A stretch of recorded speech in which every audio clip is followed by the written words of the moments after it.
আজ আমি এক্সপ্লেন করব 2023-এ মুক্তি পাওয়া কোরিয়ান ড্রামা কাস্টাওয়ে ডিভা 2 এবং 3 নাম্বার এপিসোড।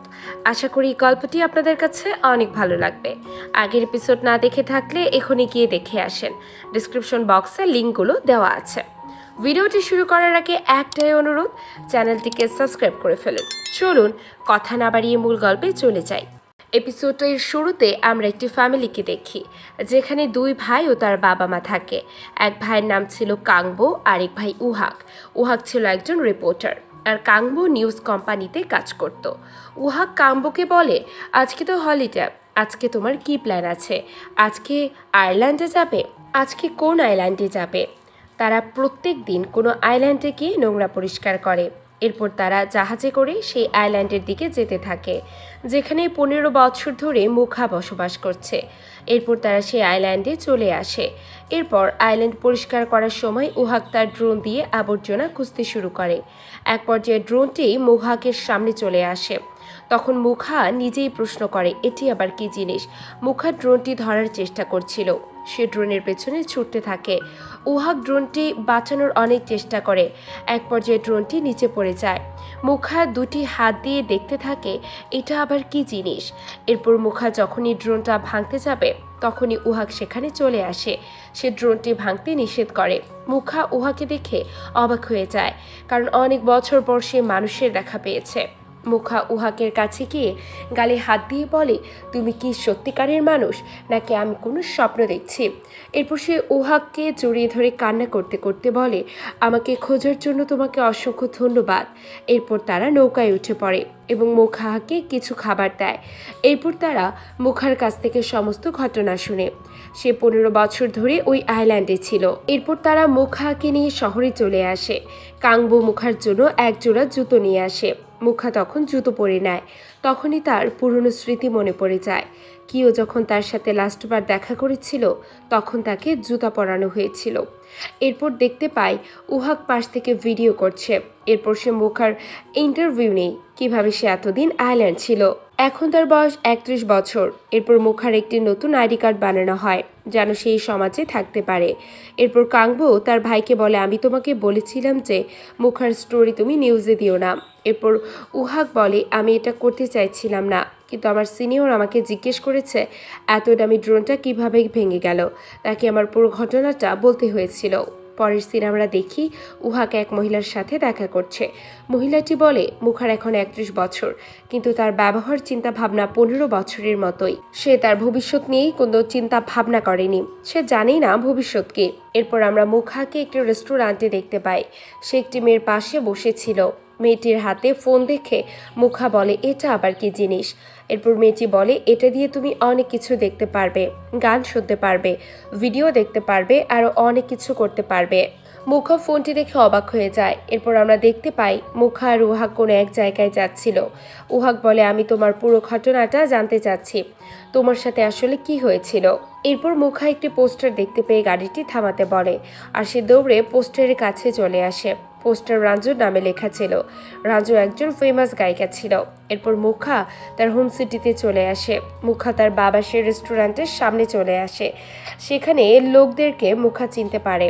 এরপর সে রেস্টুরেন্টের মালিক ও তার ছেলে তাদেরকে অনেক বকাঝকা করতে থাকে, আর বলে, তুমি কি তোমার রেস্টুরেন্ট ফেরত নিতে এসেছো? তাহলে তুমি কিছুই পাবে না, কারণ তুমি 15 বছর পর এখানে এসেছো। 5 বছর পর্যন্ত কাউকে খুঁজে না পাওয়া গেলে আগে মৃত ঘোষণা করা হয়। এরপর উহাক বলে, আমি একজন রিপোর্টার, আপনারা এরকম ব্যবহার করলে আমি এসব মিডিয়াকে দিয়ে দিব। এরপর রেস্টুরেন্টের মালিক তাদের কথা শোনার জন্য রাজি হয়ে যায়। তারপর মুখা বলে, আমি এখানে আমার রেস্টুরেন্ট নিতে আসিনি, আমি শুধু কিওর ব্যাপারে জানতে এসেছি। এরপর তারা সবাই রেস্টুরেন্টের ভেতরে চলে আসে এবং খাবার খেতে খেতে বলে, তোমরা যাওয়ার পর কিও এই বক্সটা ভেঙে দেয়, যার ভেতরে অনেকগুলো মাছ রাখা ছিল। সে ওই মাছগুলো সমুদ্রে ছেড়ে দেয়। তোমার জন্য সে স্কুল ছেড়ে দেয়। তারপর কিও তার বাবার নামে থানায় কমপ্লেন করায় তার বাবাকে পুলিশের চাকরি থেকে বাদ দিয়ে দেওয়া হয়। তারপর সে বাড়ি থেকে চলে যায়। তার বাবা তাকে এখনও খুঁজে বেড়াচ্ছে। এরপর মুখা কিওর বাসায় আসে। মুখা সেখানে একটি নোটস দেখতে পায়, যেখানে লেখা ছিল, যদি তুমি কোনো জিনিস মন দিয়ে চাও, তাহলে অবশ্যই তুমি সেই জিনিসটা পাবে। এরপর তারা দুজনে স্টেশনে চলে আসে। উহাক তার জন্য একটি টিকিট কেটে নেয়। তখন মুখা বলে, আমি এখানে থাকবো না, তুমি আমার জন্য একটি টিকিট নাও। এরপর আমরা উহাককে দেখতে পাই সে তার বাবা মার সাথে ছিল। সে মুখাকেও তার সাথে নিয়ে এসেছে। এরপর আমরা দেখি উহাক ও মুখা দুজনে কথা বলছে। উহাক মুখাকে জিজ্ঞেস করে, যখন তুমি রাঞ্জুর সাথে দেখা করবে তখন তাকে কি তুমি বলবে? তখন মুখা উহাককে বলে, রঞ্জুর ম্যানেজারের কল আমার কাছে এসেছিল। সে আমাকে শিউলি আসার জন্য বলেছিল, আমি তার কাছে যাইনি। তখন আমি যদি তার কাছে যেতাম, জানি না আমি এখন কি হতাম। এরপর মুখা উহাকে বলে, রঞ্জু ফেস্টিভ্যালে আসবে, তুমি কি আমার সাথে যাবে? উহাক বলে, আমি যেতে পারবো না, আমি খুব ব্যস্ত আছি, আমি সবসময় তোমার খেয়াল রাখতে পারবো না। এরপর মুখা উহাককে বলে, আমি যখনই তোমাকে দেখি আমার কিওর কথা মনে পড়ে, তোমার মাঝে আমি কিওকে খুঁজে পাই। তার মতোই কথা বলো, তুমি তার মতোই বিহেভ করো। এরপর উহাক তার ভাইয়ের কাছে চলে আসে। সে তার ভাইকে বলে, আমি সত্যি অবাক, কারণ মুখা আমাকে বলেছে আমি নাকি কিওর মতো দেখতে, আমি ওর মতোই ব্যবহার করি। তোমার কি মনে হয় আমি তার মতোই? প্রথমে আমি আর মুখা দুজনে বন্ধু ছিলাম, তারপর আমরা আলাদা হয়ে গেলাম। এখন আমি তাকে চিনতে পারছি না। আমি আমার স্মৃতি ভুলে গেছি, স্কুলের কোনো ঘটনা মনে নেই, কারণ আমার মাথায় চোট লেগেছিল। আমার মনে হয় আমি উহাক নই, আমার নাম কিও। তখন তার ভাই বলে, ঠিক আছে, তাহলে তুমি তোমার ফার্স্ট আইডি কার্ডটা চেক করে নাও। পরের সিনে আমরা কাংবুর নিউজ কোম্পানিকে দেখি। তার কোম্পানির নাম ছিল ওয়াইজিএ। ওইখানে সবাই বসেছিল। সেখানে সেই কোম্পানির প্রডিউসার বসেছিল, তার নাম ছিল ইয়াংকং। তারা চিন্তা ভাবনা করতে থাকে আমাদের প্রোগ্রামের জন্য আমরা কোন সিঙ্গারকে নেব। তখন কাংবো রাঞ্জুর নামটা বলে এবং তাকে বলে সে একটু ফেস্টিভ্যালে আসবে।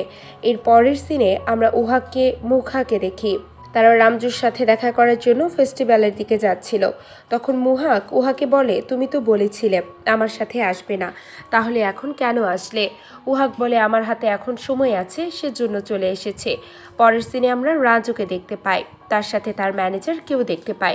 তার ম্যানেজার বলে, যারা এই ফেস্টিভ্যালের আয়োজন করেছে তারা আপনাকে লাইভে এসে গান গাওয়ার কথা বলছে। তখন রাঞ্জু বলে, আমি লাইভে গান গাইতে পারবো না। তখন ম্যানেজার বলে, ঠিক আছে, আমি আপনার মতো একজন সিঙ্গারকে খুঁজে নেব যে আপনার মতো গান গাইতে পারবে। আপনি শুধু স্টেজে গান গাওয়ার অভিনয় করবেন, ব্যাক স্টেজে অন্য কেউ গান গাইবে। তখন রাঞ্জু বলে, আমার মতো কেউ গান গাইতে পারবে না, আমি কি করব? এরপর ম্যানেজার আয়োজনকর্তাকে বলে, রাঞ্জু লাইভে গান গাইতে পারবে না, আপনার কাছে কি কোনো গায়িকা আছে যে রাঞ্জুর মতো গান গাইতে পারবে? মুখাই কথা শুনে ম্যানেজারের কাছে চলে আসে আর বলে, আমি রাঞ্জুর ব্যাকআপ সিঙ্গার হব। এরপর রাঞ্জুর যখন পারফরমেন্স ছিল তখন মুখা ব্যাক স্টেজে গান গাইতেছিল।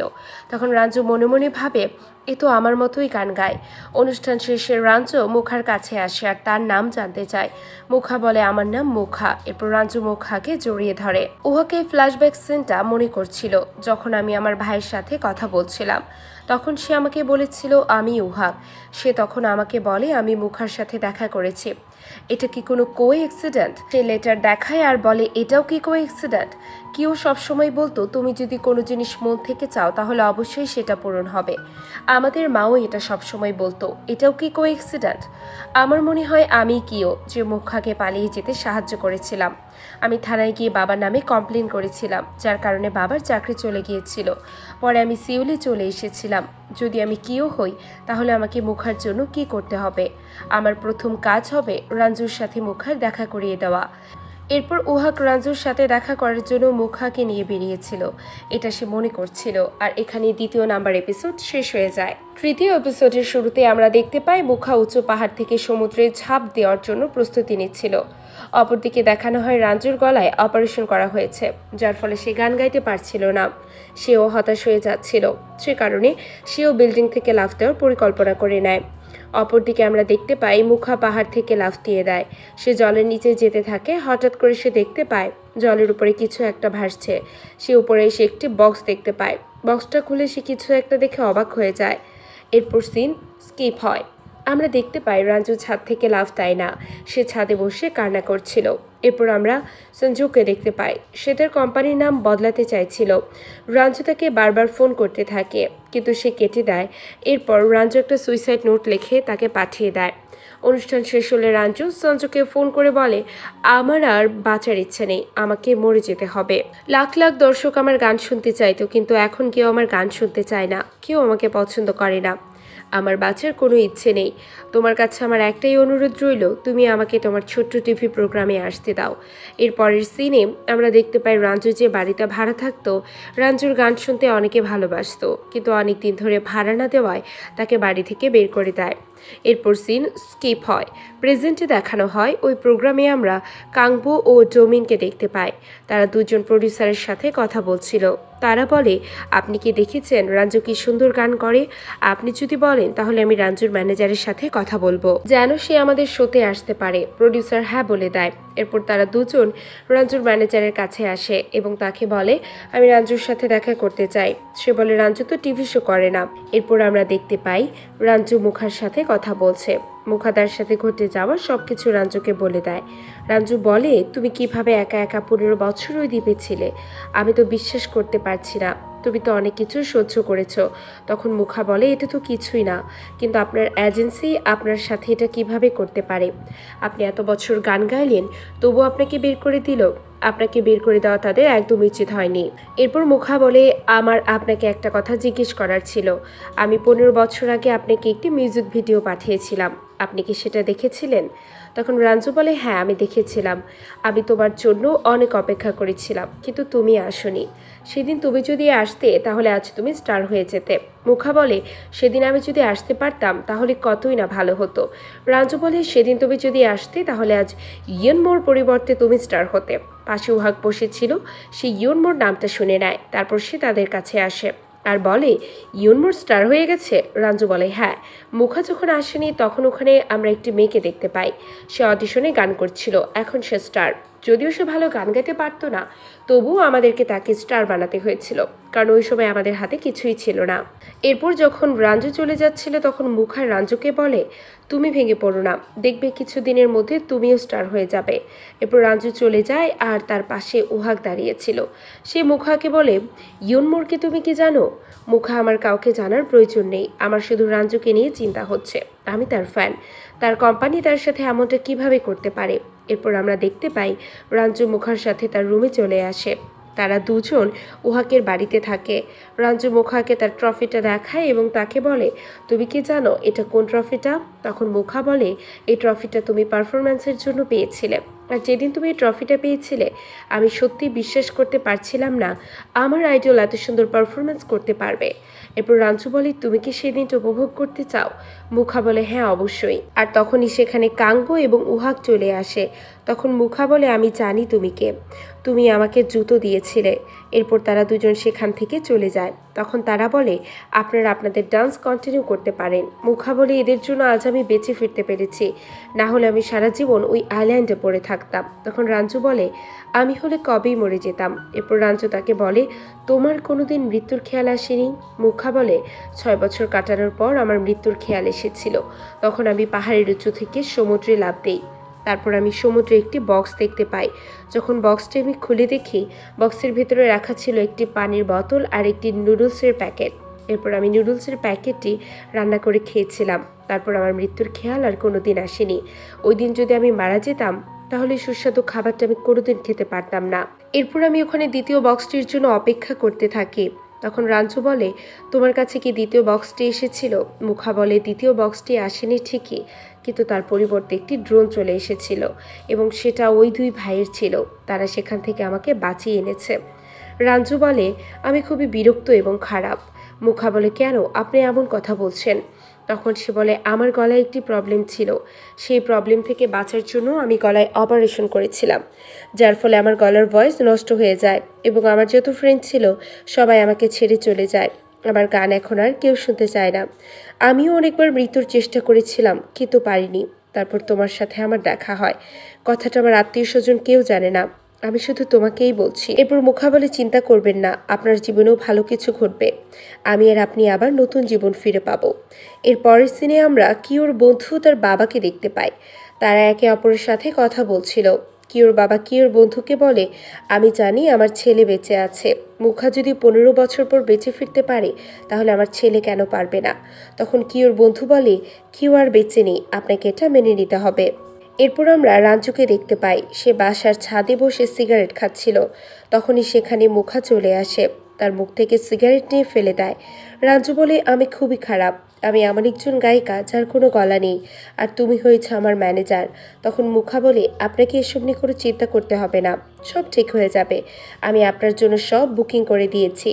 এখানে যে ছেলেটা থাকে সে একজন রিপোর্টার, সে একটি কোম্পানিতে কাজ করে, আর সে চায় তার কোম্পানিতে আপনি গান করেন। এরপর মুখা গান ঠিক করে দেয় যে গানটা সে ওই কনফারেন্সে গাইবে। এরপর রাঞ্জু বলে, তুমি এমন একটি গান চয়েস করো যে গানটা শুনলে কেউ তোমাকে খুঁজে পাবে। তখন মুখার রাঞ্জুকে বলে, আপনি কি কেউকে চিনেন? আপনি কি তার সাথে দেখা করেছেন? তখন রাঞ্জু বলে, হ্যাঁ আমি তাকে চিনি। এরপর আমরা একটি ফ্ল্যাশব্যাক সিন দেখতে পাই। রাঞ্জুর বাড়ির সামনে তার ফ্যান ফলোয়ার আসছিল রাঞ্জুর সাথে দেখা করার জন্য। সেখানে কেউ ছিল, কেউ সেখানে সারা রাত দাঁড়িয়েছিল।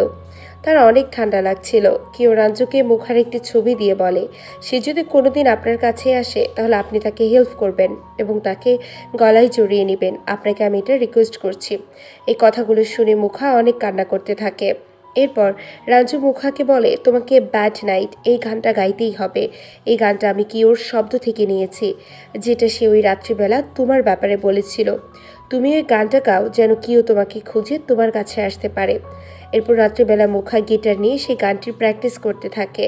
এরপর আমরা দেখতে পাই তার পিছনে ওহাক আর কাঙ্গো দাঁড়িয়েছিল। মুখা সেই গানটির মাধ্যমে পুরনো দিনের স্মৃতির কথা মনে করছিল, যে দিনগুলো সে কিওর সাথে কাটিয়েছিল। এপিসোডের শেষে আমরা দেখতে পাই মুখা সিউল স্টেশনে দাঁড়িয়েছিল এবং সে কিওর জন্য অপেক্ষা করছিল। তখন মুখা ওইখানে কেউ একজনকে দেখে ভয় পেয়ে যায়। এখানেই 3 নম্বর এপিসোড শেষ হয়ে যায়। আপনাদের মাঝে শীঘ্রই নিয়ে আসবো পরবর্তী এপিসোড, তাই আমাদের চ্যানেলটিকে সাবস্ক্রাইব করে পাশে থাকুন। ভিডিওটি ভালো লাগলে একটি লাইক এবং আপনার মতামত জানাতে পারেন আমাদের কমেন্ট বক্সে। সম্পূর্ণ ভিডিওটি দেখার জন্য অসংখ্য ধন্যবাদ।